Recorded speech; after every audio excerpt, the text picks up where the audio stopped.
So the cessation of compulsive and involuntary thinking could be described as the essence of spiritual awakening. The cessation of compulsive thinking. Thinking is addictive for most humans.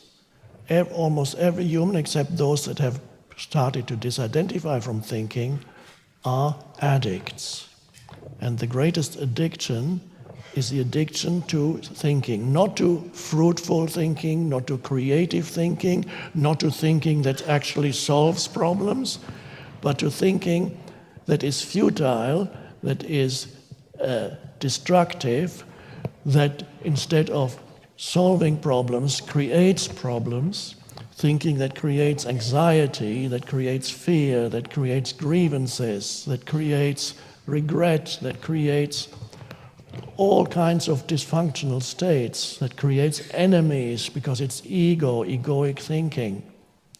That is what needs to come to an end. And when that comes to an end, then real thinking, constructive, fruitful, creative thinking can happen. Thinking is an amazing thing. And we haven't even started. We're just beginning to touch on what is possible by using the human mind. A time will come, I don't predict the future very often, but when humans can create through thought. Already, to some extent, you can do that. You can manifest things through thought. Many of you have already done it. It's not an answer to your state of dissatisfaction, because so we need to go. There's something more fundamental than that needs to be done first, that needs to be realized first. And then you can create, but it will no longer be the ego that's creating, but something deeper from within you will be creating through your mind. So a time will come when we won't have factories anymore and all these weird things. We won't need that anymore. We'll create the few things in the material realm that we need. They can just go, there it is. It's not going to be a Rolls Royce or anything like that. But you won't need that. But so the mind is powerful, a powerful creator. As Course in Miracles says, every thought creates form on some level. Thought is creative. But more importantly, is to access the dimension that is deeper than thought. And then thought can be in the service of universal intelligence.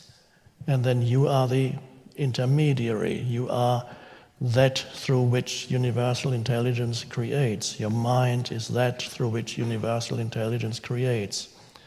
So this is why, although there are books like The Secret and so on, there's a lot of good things in those books. But what they sometimes neglect is to showing the absolute importance of the foundation, which is prior to manifesting through your mind.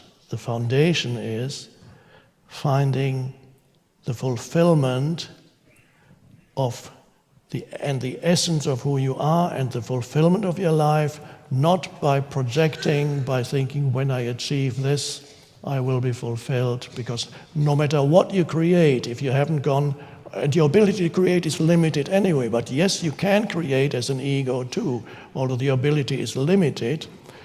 You have enough ability to create havoc on the planet. So, what sometimes these books fail to mention is to put the emphasis on the fact that nothing that you manifest or create in this world is going to satisfy you for long, unless you have accessed the essence of who you are, unless you have realized the essence of who you are beyond the person. That comes first. That is the foundation. This is why I don't speak too much about how to manifest things. This will come by itself.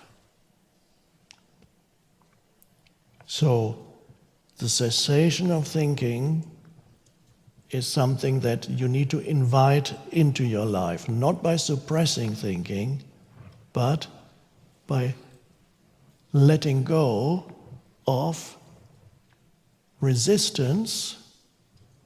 One of the quickest portals into cessation of thinking is letting go of resistance to the present moment, inner resistance to whatever appears in your consciousness at this moment as whatever, and it changes all the time. One situation, another situation, people, events come into the field of consciousness.